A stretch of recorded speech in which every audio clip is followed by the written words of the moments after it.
할렐루야. 주님 주신 은혜와 평강이 여러분의 삶과 또 가정 가운데 날마다 함께 하시기를 주님의 이름으로 축원을 드립니다.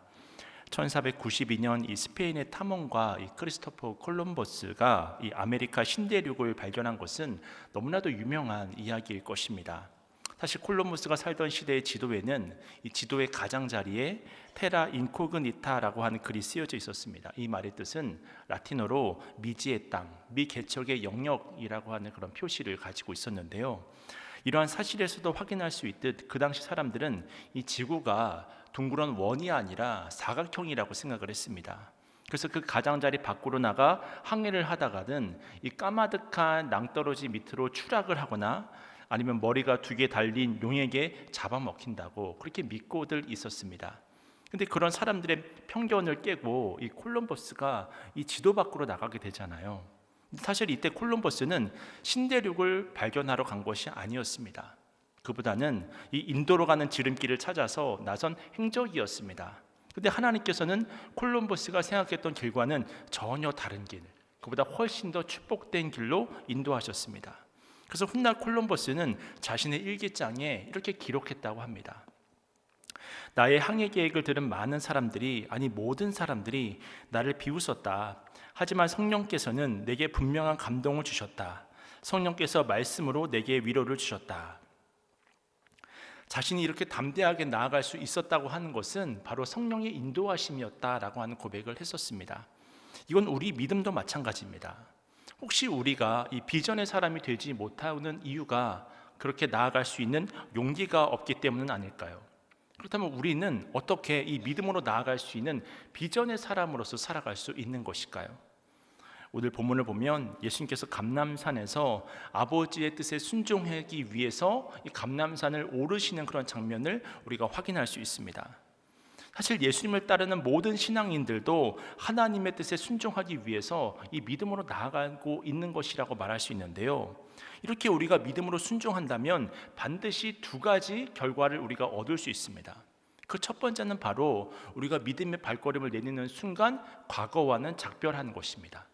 동시에 우리가 믿음의 발걸음을 내딛는 순간 우리가 미래로 앞으로 나아가게 된다고 하는 사실입니다. 그런 의미에서 예수님이 지금 기도하시기 위해 산을 오르시는 그 출발은 굉장히 중요한 결단이었다고 하는 것입니다. 이와 같은 사실은 우리도 마찬가지인데요. 우리의 모든 발걸음도 때는 그 순간에 우리가 걸어온 그 모든 길들은 바로 과거가 되어집니다. 그리고 동시에 우리의 모든 발걸음은 바로 앞으로를 향해서 또 미래를 향해서 나아가게 되는 것입니다. 그러니까 우리들이 믿음으로 산을 오른다고 하는 것은 굉장히 중요한 영적 의미를 가지고 있음을 우리가 확인할 수 있다고 하는 것입니다. 그런 의미에서 이스라엘 백성들이 홍해를 건널 때를 생각해 보면 분명 이스라엘 백성들은 사면 초과의 상황이 있었지만 이 모세가 지팡이를 들었을 때 홍해가 갈라지는 것을 우리가 볼 수 있지 않습니까?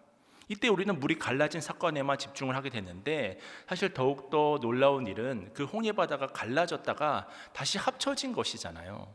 무슨 말이냐면 하나님께서 이스라엘 백성들을 가나안 땅으로 인도하시기 위해서 다시 돌아갈 수 있는 그 길을 막으셨다고 하는 것입니다. 이제 홍해바다가 닫힌 이상 이스라엘 백성들은 광야에 나아가서 죽든지 아니면 살든지 믿음의 승부를 가나안 땅에서 보아야 하는 그런 현장에 맞닥뜨리게 된 것이죠. 마찬가지로 우리들이 살아가는 현재의 삶은 늘 치열하잖아요. 그래서 어떤 때는 홍해를 건너는 이스라엘 백성들처럼 믿음으로 우리가 나아가야 하는 그런 순간들이 있습니다. 그리고 그 순간 우리는 홀로 걸어가는 것이 아니라 우리의 모든 삶의 걸음들마다 동행하시는 하나님의 함께하심과 인도하심을 체험하게 되는 것입니다. 그래서 어떻게 보면 지금 여러분이 가장 큰 문제라고 생각하는 것들 속에 하나님의 길이 있습니다. 여러분이 겪고 있는 그런 진퇴양난이라든지 사면 초과의 상황들이 믿음이 없는 그런 사람들이라고 한다면 답답한 환경이죠. 두려운 환경이죠. 염려가 되고 걱정이 되고 낙심이 되는 환경이죠. 하지만 믿음이 있는 사람들에게 있어서는 여태까지 들어본 적도 없고 또 본 적도 없는 마치 이스라엘 백성들이 홍해바다를 갔던 것처럼 그 누가 홍해바다가 갈라질 것을 상상이나 했겠습니까? 그렇게 들어본 적도 없고 경험한 적도 없는 너무나 놀라운 하나님만의 방법으로, 하나님만의 기적으로 하나님의 능력을 경험할 수 있는 그런 체험의 현장이 될 수 있다고 하는 것입니다. 그렇습니다. 믿음이란 바로 나를 위해서 인간의 몸을 입고 이 땅에 오시고 나를 너무나도 사랑하셔서 십자가 대속의 은총을 베풀어 주셨던 그 사랑의 힘을 의지해서 믿음으로 한 걸음을 내딛는 것입니다. 그렇게 우리가 하나님을 믿고 순종할 때 늘 연약하고 한계가 있는 내 지식과 경험은 그 길을 걸어가지 말라고 말립니다. 그리고 내 감정은 두려움과 걱정이 지배를 합니다. 왜냐하면 경험이 없기 때문입니다. 하지만 그럼에도 불구하고 주님을 의지해서 그 주님의 사랑에 붙들려서 주님의 그 권능을 의지함으로 앞으로 나아가게 될 때 우리의 그 모든 막혀져 있는 환경은 열린 문이 되는 그런 은혜를 바라볼 수 있게 되는 것입니다. 그때 하나님의 능력은 우리의 삶 가운데 경험이 됩니다. 기적의 주인공이 됩니다. 하나님의 역사가 우리 가운데 체험이 됩니다. 우리가 그렇게 나아가는 데 있어서 가장 중요한 도구가 바로 무엇이다? 기도라고 하는 것입니다. 사실 예수님께서 오늘 올라가시는 감람산은 그렇게 높은 산이 아닙니다. 그런데 예수님이 올라가시던 그 산은 예수님의 사역 가운데 아마도 가장 무겁고 가장 어려운 산이었을 것입니다. 왜냐하면 그 산에서 예수님이 기도로만 풀 수 있는 문제를 가지고 있었기 때문입니다. 그렇게 생각해 보면 이 감람산은 예수님께서 오르신 산 중에 심적으로는 아마 가장 높은 산이었을 거예요. 마찬가지로 우리들 또한 하나님의 뜻을 이루기 위해 올라가야 하는 감람산이 있습니다. 여러분 각자의 감람산이 있습니다. 이때 우리들에게 찾아오는 기적은 무엇입니까? 그것은 바로 하나님 앞에서 나의 뜻이 꺾이는 거예요. 기도를 하는 과정 중에 나의 뜻이 꺾이고 하나님께 순종할 마음을 얻는 것입니다. 근데 놀라운 것은 그렇다고 해서 내 마음이 불안하거나 염려하거나 내 뜻이 성취가 되어지지 않았다고 해서 걱정이 되거나 그런 것이 아닙니다. 오히려 내 마음이 기쁘고 내 마음에 평안이 찾아오는 거예요. 그러므로 내 안에 하나님 나라가 이루어지는 것을 경험하는 것입니다. 이것이 바로 기도가 우리에게 줄 수 있는 기적이라고 하는 거예요. 그래서 말씀은 우리를 매 순간 어디로 인도를 하냐면 믿음의 자리로 인도를 합니다. 기도는 언제나 우리를 어떤 자리로 인도를 하냐면 처음에는 내 욕심과 또 내 욕망을 위해서 기도할 수 있지만 그 모든 순간 기도하는 과정 가운데 하나님과 친밀하게 교제하는 과정 가운데 기도는 반드시 우리를 순종의 자리로 이끌어 갑니다. 그래서 우리가 하나님의 뜻을 따라 비전의 산에 오를 때 하나님께서 우리에게 주시는 분명한 평안이 있습니다. 하나님의 나라가 우리들에게 임하는 기쁨이 있는 거예요. 그리고 이러한 순종의 경험들이 우리의 믿음을 성장시키고 우리들 인생의 간증이 될 때 때로는 그것이 우리들에게 힘이 되어지는 것입니다. 오늘 본문의 배경이 되는 감람산과 이 겟세마네에 대한 이야기를 하자면요, 감람산은 예루살렘이 내려다 보이는 해발 800m 높이의 산입니다. 그리고 감람산 서편 기슭에 겟세마네 동산이 있었습니다. 그러니까 지금 예수님이 오르시는 감람산은 산 전체를 말하는 것이고 이 겟세마네는 이 감람산에 있었던 봉우리 중에 하나인 것입니다. 그래서 예수님이 습관을 쫓아서 감람산에 가시매라는 말씀은 예수님께서 겟세마네라고 하는 감람산에 있는 봉우리로 올라가는 것이다 라고 생각을 하시면 됩니다. 그렇다면 이 겟세마네라고 하는 것은 어떤 뜻을 가지고 있을까요? 그것은 바로 이 기름을 쥐어짜는 틀이라고 하는 의미를 가지고 있거든요. 오늘 보면 44절을 보시면 예수님이 아버지 하나님의 뜻을 위하여 기도하셨을 때 예수님의 땀이 떨어져 핏방울처럼 되었다고 말씀하고 있지 않습니까? 마찬가지로 우리가 하나님의 뜻을 구한다는 것은 결코 쉬운 일이 아닙니다. 감람산에 올라 기름을 짜는 것처럼 우리가 하나님 앞에 기도해야 찾을 수 있는 것이 바로 비전이 되는 것입니다. 그리고 이 비전은 우리에게 의미를 주고 그 의미는 우리들로 하여금 인생을 살아가게 하는 힘이 되어지는 것입니다. 그래서 우리가 인생을 살아가며 허물을 느끼고 인생의 무상함을 고백하게 된다면 나에게는 지금 어떤 비전이 있는가? 하나님께서 내게 맡겨주신 사명은 무엇인가? 나는 그 사명의 자리에 과연 나는 서 있는 것인가? 그것을 우리가 발견하고 찾을 수 있어야 합니다. 그렇지 못한다고 한다면 인생이 주는 무게에 매 순간 짓눌려서 늘 허무한 가운데 살아갈 수밖에 없는 거예요. 아우슈비츠의 나치 수용소에서 살아남은 이 비터 프랭클이라고 하는 심리학자는 자신이 수용소에서 겪었던 가장 힘든 일이 이 무의미한 일들의 반복이었다, 그렇게 이야기를 합니다. 그러니까 그 수용소에서 흙을 쌓아 이쪽에 쌓고 다시 저쪽에 쌓는 등의 무의미한 일을 반복하는 것이 힘들었다는 거예요. 왜냐하면 인간이라고 하는 존재는 늘 의미를 찾는 존재거든요. 사실 우리가 살아가는 이 인생에서 내게 어떤 어려움이 다가온다 할지라도 내가 왜 이 일을 하고 있을까라고 하는 질문에 대해서 스스로 답을 할 수 있다고 한다면 우리는 그 안에서 의미를 찾아내고 또 그것을 통해서 또 앞으로 나아갈 수 있는, 어떤 문제라도 극복할 수 있는 힘을 얻을 수 있습니다.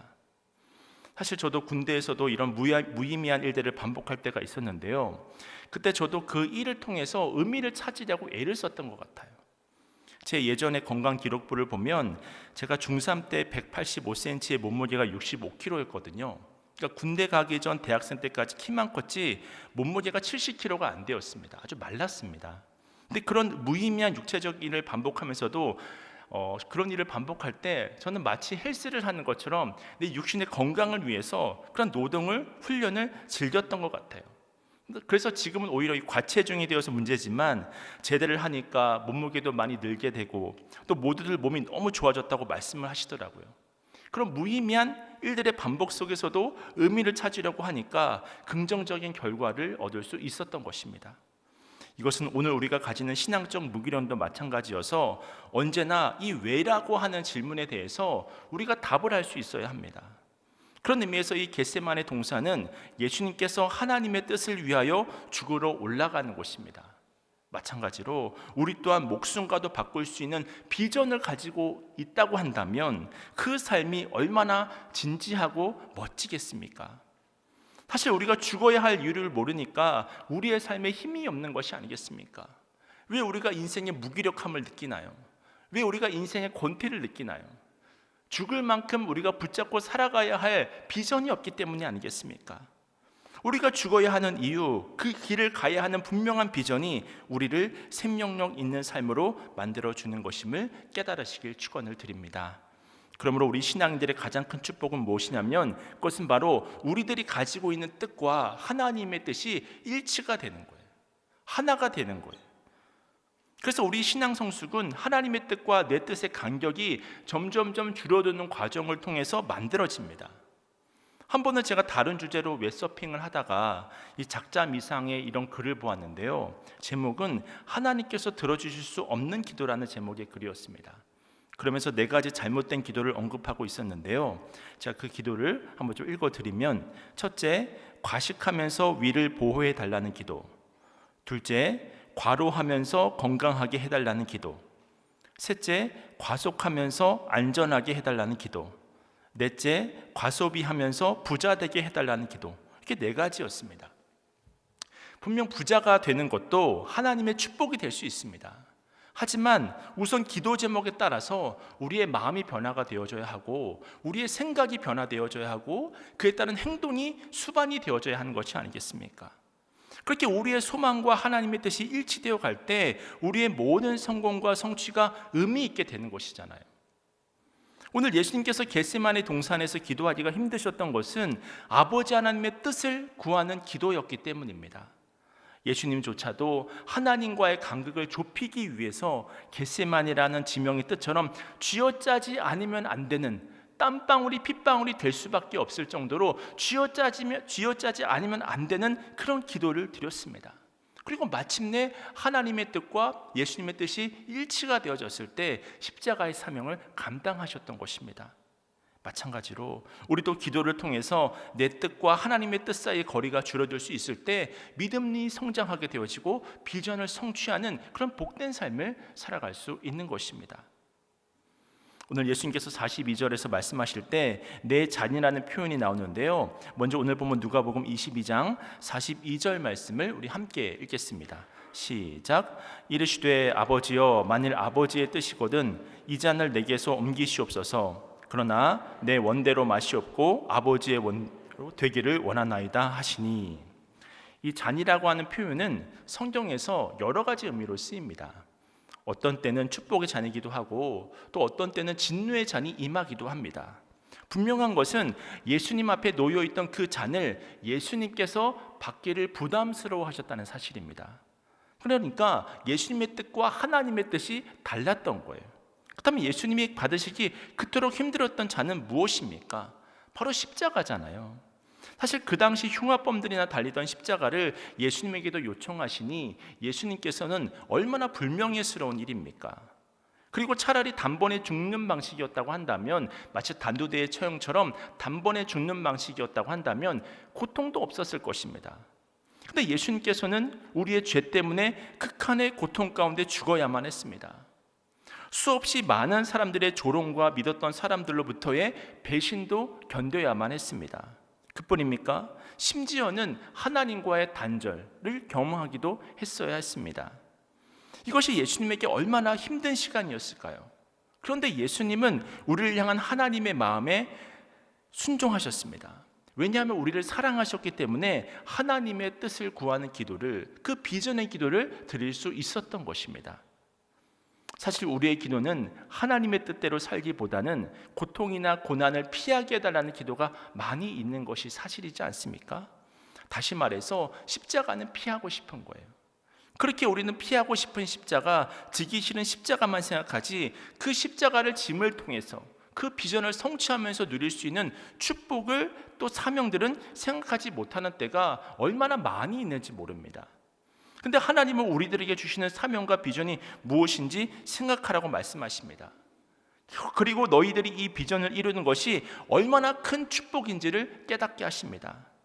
그렇게 하나님의 뜻이 보이기 시작할 때 우리는 기꺼이 하나님의 뜻을 따를 수 있는 용기가 우리 안에서부터 생기기 시작하는 거예요.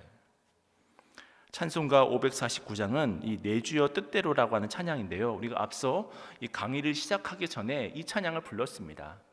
그 찬송가의 가사는 다음과 같잖아요. 내 주여 뜻대로 행하시옵소서, 온 몸과 영혼을 다 주께 드리니 이 세상 고락간 주 인도하시고 날 주관하셔서 뜻대로 하소서. 그렇다면 여러분은 이 내 주여 뜻대로 하소서라는 찬양의 배경을 혹시 알고 계십니까? 이 1704년 이 벤자민 슈몰크라고 하는 이 독일의 목사님이 있었는데요, 이때는 독일이 30년 전쟁으로 정말 피폐했었던 때였다고 합니다. 흑사병으로 인해서 인구의 반 이상이 죽어나가야 했던 그 순간에 이 벤자민 슈몰크 목사님은 교인들을 신방하고 있었습니다. 그러던 어느 날 집에 돌아와 봤더니 집이 다 불타버렸는데 자신의 아들이 쭈그려서 이 재가 된 채로 죽어있는 그 모습을 발견하게 된 거예요. 그 황망하고 낙심되는 상황 중에 지었던 찬양이 내 주여 뜻대로 행하시옵소서라고 하는 찬양이라고 하는 것입니다. 자녀가 순식간에 잿더머리로 변해버린 그 순간, 이처럼 이해할 수도 없고 이해될 수도 없고 이해하기도 싫은 상황에서 했던 고백이 바로 이 찬양의 고백이었다고 하는 것입니다. 마찬가지로 오늘 우리 또한 예수님께서 감람산에서 땀방울이 핏방울이 되도록 기도하며 이루어낸 그 십자가의 역사를 우리도 질 수 있는 믿음을 달라고 기도하실 수 있는 여러분 모두가 되시기를 주님의 이름으로 축원을 드립니다. 그렇다면 이렇게 나의 욕망과 일치하지 않는 기도를 하며 하나님의 뜻대로 응답받기를 소원해야 되는 그 이유는 무엇일까요? 왜 굳이 우리는 하나님의 뜻대로 살아가야 할까요? 그것은 바로 하나님의 뜻이라고 하는 것은, 하나님의 부르심이라고 하는 것은, 하나님께서 우리에게 주신 사명이라고 하는 것은 절대로 실패가 없기 때문입니다. 지금도 수없이 많은 사람들이 하나님을 믿지만 하나님의 뜻을 묻는 비전의 기도를 드리는 사람은 그렇게 많지 않습니다. 하지만 분명한 사실은 우리가 하나님의 뜻을 묻고 그 뜻에 응답하고 그 뜻에 순종하는 삶을 살아갈 때 우리의 인생은 결코 실패하지 않는다고 하는 것입니다. 이 사실을 예수님은 알고 있었기 때문에 습관을 따라서 때가 되면 하나님께 기도의 자리로 나아갔던 거예요. 예수님이 하나님이신데, 예수님은 죄가 없으신 분이신데 그분조차도 아버지 하나님의 뜻에 100% 순종하기 위해서 습관을 따라서 기도의 자리를 지키셨던 것입니다. 그런 의미에서 우리 인생과 신앙의 가장 큰 비극이라고 하는 것은 무엇일까요? 그것은 바로 하나님이 부르고 계십니다. 하나님께서 기도의 자리로 이끌고 계십니다. 그럼에도 불구하고 하나님의 뜻을 물어야 할 그 순간에 하나님의 뜻을 묻지를 않는 거예요. 내 경험을 의지하는 거예요. 내 생각을 의지하는 거예요. 내 방법을 신뢰하는 것입니다. 이처럼 하나님의 뜻이 우리 안에 들어오지 않으니 삶의 의미를 잃어버린 채 살아갈 때가 얼마나 많이 있습니까? 그것이 하나님의 잘못입니까? 하나님의 잘못이 아님에도 불구하고 모든 원망과 불평은 다 나도 모르게 마치 광야의 이스라엘 백성들처럼 하나님 앞에 또는 믿는 자들에게 늘어놓고 있는 것이 우리의 현실이 아니겠습니까? 참 힘들게 살았는데 기뻤던 때, 참 내 삶이 공고했었는데 소망이 넘쳤던 때, 그렇게 우리는 더욱 하나님의 사명을 감당하는 비전의 자리로 나아가야 합니다. 왜냐하면 그 비전의 자리는 절대로 실패가 없기 때문입니다. 그런데 이때 우리가 기억해야 할 사실이 있는데요, 그것은 바로 우리가 그렇게 기도의 자리로 나가고자 할 때 이 마귀의 유혹이라고 하는 것은 끊임없이 우리를 찾아온다고 하는 것입니다. 그래서 예수님께서 기도할 때 어떻게 기도하라고 말씀하십니까? 우리 누가복음 22장 40절 말씀을 함께 읽겠습니다. 시작. 그곳에 이르러 그들에게 이르시되 유혹에 빠지지 않게 기도하라 하시고.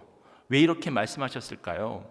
하나님의 뜻을 물을 때 필연적으로 우리에게 다가오는 유혹이 있기 때문입니다.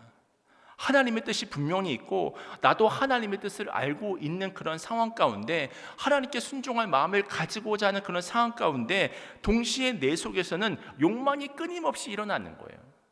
그것은 무엇 때문입니까? 마귀가 끊임없이 우리에게 속삭이는 거예요. 하나님과 우리의 사이를 갈라놓으면서 비전을 성취할 수 없는 사람으로, 그러므로 자신의 죄로 인해서 망하는 인생으로, 욕망에 따라 살아가는 삶으로 바꿔가려고 애를 쓰고 있기 때문입니다. 그래서 우리가 유혹의 순간을 맞이하게 될 때 무엇을 결단하고 무엇을 생각하는가가 바로 우리의 모습입니다. 결과적으로 어떤 어려운 상황 가운데 내가 어떤 신앙의 반응을 보이느냐에 따라서, 또 아무도 보는 이가 없는 가정 가운데 나 홀로 있을 때 어떻게 거룩을 지키느냐에 따라서 내 신앙과 믿음의 모습이 증명된다고 하는 것입니다. 그래서 C.S. 루이스가 이런 말을 했습니다. 하나님의 뜻 밖으로 튀어나오면 방랑자가 된다. 방랑자가 무엇입니까? 말이 좋아 방랑자지, 방랑자라고 하는 것은 도와줄 사람이 없는 외톨이가 된다고 하는 것입니다. 다시 말해서 하나님의 뜻 밖으로 나오게 되면 외톨이가 되지만, 우리가 어떤 어려움과 역경과 환난이 있다고 할지라도 우리에게 가장 좋은 것은 웨슬리 목사님이 말씀하셨던 것처럼 우리와 함께 하나님이 우리와 함께 하시는 것이잖아요. 그럼 매 순간 나는 방랑자가 아니라고 하는 것입니다. 나는 고아가 아니라고 하는 것입니다. 나는 하나님의 자녀라고 하는 것입니다. 우리가 이 사실을 기억할 수 있어야 한다고 하는 거예요. 그래서 우리는 오늘 본문을 통해서 우리가 비전을 위해 기도할 때 이 마귀의 유혹이 찾아오는 것을 우리가 확인할 수 있었습니다. 하지만 동시에 소망은 무엇이냐면 우리를 돕는 이가 있음도 동시에 오늘 본문을 통해서 확인할 수 있습니다. 그 존재가 무엇이냐면 누가복음 22장 43절 말씀인데요, 우리 함께 읽겠습니다. 시작. 천사가 하늘로부터 예수께 나타나 힘을 더하더라. 아멘. 오늘 예수님께서 하나님의 뜻을 물으며 땀방울이 핏방울이 되도록 기도하실 때 예수님 혼자 힘써서 애써서 기도하셨던 것이 아니라 천사의 도움이 있었다고 이야기를 합니다. 그러니까 예수님께서 기도하실 때 천사가 내려와서 예수님의 편에 서시니 예수님께서 더욱더 힘있게 기도하실 수 있었고, 그 힘있게 기도하시는 것을 통해서 하나님과 예수님 사이의 그 간극을 좁혀서 마침내 마음이 하나가 되어졌고, 그때 십자가의 사명을 짊어지게 되었다고 하는 것입니다. 그렇게 비전을 성취하셨다고 하는 거예요. 그래서 여러분, 우리의 기도가 결코 실패할 수 없는 이유가 무엇입니까? 그것은 바로 마귀의 회방도 있지만 분명한 사실은 무엇이냐면 성령의 도우심도 함께 계시다고 하는 거예요. 분명히 이때는 천사가 예수님을 돕고 있지만 지금은 성령님께서 우리와 함께 하시면서 우리가 비전을 감당할 수 있도록 우리의 기도 가운데 역사하시고 도우시고 함께하여 주시는 줄로 깨달으시길 축원을 드립니다. 그래서 요한복음 14장 16절 말씀인데요, 우리 함께 읽겠습니다. 시작. 내가 아버지께 구하겠으니 그가 또 다른 보혜사를 너희에게 주사 영원토록 너희와 함께 있게 하리니. 아멘. 그렇습니다. 성령이 언제까지 우리와 함께 있는다고요? 영원토록 함께 있는 것입니다. 시간을 초월해서 존재하시는 분, 공간을 초월해서 존재하신 하나님께서 임재하심으로 말미암아 분명 우리의 욕망이 끊임없이 우리는 부딪히지만 하나님의 뜻 가운데 순종할 수 있도록 성령님께서 지금 이 시간 가운데서도 도우고 있다고 하는 사실입니다. 마귀가 날마다 하나님과 우리의 사이를 갈라놓으려고 해도 지금 이 시간에도 강의에 집중하지 못하고 딴 생각이 나게 하고 또 온전히 하나님의 말씀을 잘 분간하지 못하는 그 순간에 있다 할지라도 성령 하나님께서 도우셔서 진리의 말씀을 분별하게 하실 줄로 믿습니다. 그래서 각 사람의 심령에 합당한 은혜를 지금 이 시간 가운데 허락하고 계신 줄로 믿습니다. 왜냐하면 성령님이 도우시기 때문에 우리의 기도는 실패할 수 없습니다. 우리의 말씀의 묵상은 실패할 수 없습니다. 우리의 예배는 실패할 수 없습니다. 왜냐하면 성령님께서 도우시고 있기 때문입니다. 그렇다면 우리를 향한 하나님의 기쁨은 어디 있는 것일까요? 저도 사실 자녀들이 저에게 도움을 요청하면 제가 능력이 되는 일이라고 한다면 어떻게 해서든지 도와주고 싶어요. 물질적인 일이든 내 육체적인 노동이 필요한 일이든 어떤 일이든지 좀 도와주고 싶은 그런 마음이 있습니다. 기꺼운 마음으로. 그리고 그렇게 도와주었을 때에, 그렇게 제게 요청을 했을 때에 제 마음이 참 기쁜 거예요. 근데 이 마음을 제가 느끼면서 함께 누리게 되는 고백은 무엇이냐면 이것이 하나님의 마음이시겠구나 라는 그런 마음의 고백입니다. 하나님 저 좀 도와주세요. 하나님 저를 좀 붙잡아 주세요. 이렇게 우리가 기도할 때 하나님은 단 한 번도 우리를 귀찮아하지 않으십니다. 시간을 아까워하지 않으십니다. 물질을 아까워하지 않으십니다. 돕는 손길을 아까워한 적이 없으시는 분이십니다. 매 순간 우리를 붙잡아 주시고 약속해 주시고 또 보혜사 성령을 우리에게 내려주셨던 거예요. 그래서 예수님의 승천을 앞두고 제자들이 사명을 감당하기가 두려워서 예수님께 묻거든요. 우리들이 언제까지 기다려야 할까요? 하나님의 나라가 언제 임하게 될까요? 두려우니까, 걱정이 되니까. 이제 예수님이 없으면 우리들은 어떻게 해야 되나? 얼마나 그들의 마음 가운데 두려움이 컸겠습니까? 근데 예수님께서 시와 때는 묻지 말라고 말씀하시면서 사도행전 1장 8절에 그 유명한 말씀을 선포하셨잖아요. 우리 사도행전 1장 8절 말씀인데요, 함께 읽겠습니다. 시작. 오직 성령이 너희에게 임하시면 너희가 권능을 받고 예루살렘과 온 유대와 사마리아와 땅끝까지 이르러 내 증인이 되리라 하시니라. 아멘. 그렇습니다. 너희들이 해야 될 것은 무엇이냐면 언제까지입니까? 이때입니까? 이 방법으로 해야 됩니까?가 아니라 오직 성령이 임하면 너희가 권능을 받으리니 시와 때를 묻지 말고 성령을 구하라고 말씀하십니다. 오늘 우리들의 삶의 문제를 안고 하나님 앞에 나아갈 때 참 힘이 들잖아요.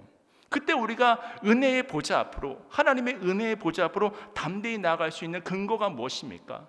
예수 그리스도의 그 십자가 보혈의 은총과 더불어서 성령이 우리와 함께 하시기 때문입니다. 바로 성령의 권능이 우리에게 임하기 때문입니다. 성령을 통해서 하나님의 뜻을 깨닫게 하시고 그 뜻을 온전히 순종할 수 있는 마음과 걸음을 허락하시는 거예요. 그때 우리의 믿음은 성장할 수 있습니다. 그때 우리는 온전하게 사명의 자리, 순종의 자리, 비전의 자리를 감당할 수 있는 것입니다. 마지막으로 이 이야기만 드리고 말씀을 마치고자 하는데요, 이 십자가와 관련된 이런 유명한 우화가 있습니다. 어떤 사람이 십자가를 지고 가다가 너무 무겁다고 하는 생각이 들었습니다. 왜냐하면 내 십자가는 참 무거운데 다른 사람들이 지고 있는 십자가를 바라보니까 너무 가벼워 보이는 거예요. 그래서 하나님께 이야기합니다. 하나님, 왜 제 십자가만 이렇게 무겁습니까? 저도 좀 가벼운 십자가, 다른 십자가를 좀 지어보고 싶습니다. 그때 하나님께서 흔쾌히 허락하시는 거예요. 그래서 그 사람에게 창고에 수없이 많은 십자가 중에서 너가 원하는 십자가를 골라보라고 이야기를 했습니다. 그래서 결국 이 사람이 이 십자가도 한번 들어보고 또 이 십자가도 한번 져보고 그러다가 자기에게 딱 맞는 십자가를 구했습니다. 그랬더니 하나님이 웃으시면서 말씀하시는 거예요. 그래, 그 십자가가 그렇게 마음에 드니? 예, 마음에 듭니다. 이것으로 좀 바꿔주셨으면 좋겠습니다. 그랬더니 하나님께서 말씀하십니다. 자세히 봐라. 그건 네가 졌었던 십자가다. 그렇게 말씀하셨다고 하는 거예요. 그렇습니다. 여러분, 십자가와 사명이라고 하는 것은 바꿀 수 있는 것이 아닙니다. 여러분에게 주어진 그 십자가와 비전이라고 하는 것은 결코 버릴 수 있는 것도 아닙니다. 우리에게 맡겨진 사명이라고 하는 것은 그 성령의 그 권능을 덧입어서 잘 짊어져야 하는 거예요. 잘 감당해야 하는 거예요. 우리 홀로 이 사명을 감당하지 않게 하신다니까요. 그럼 우리가 기쁨으로 감당할 수 있어야 되죠. 분명 우리가 오늘 기도할 때 하나님 주신 비전 때문에 예수님과 같이 우리도 어려움을 당할 수 있고 또 고난을 만날 수도 있습니다. 하지만 비전을 주신 분이 누구십니까?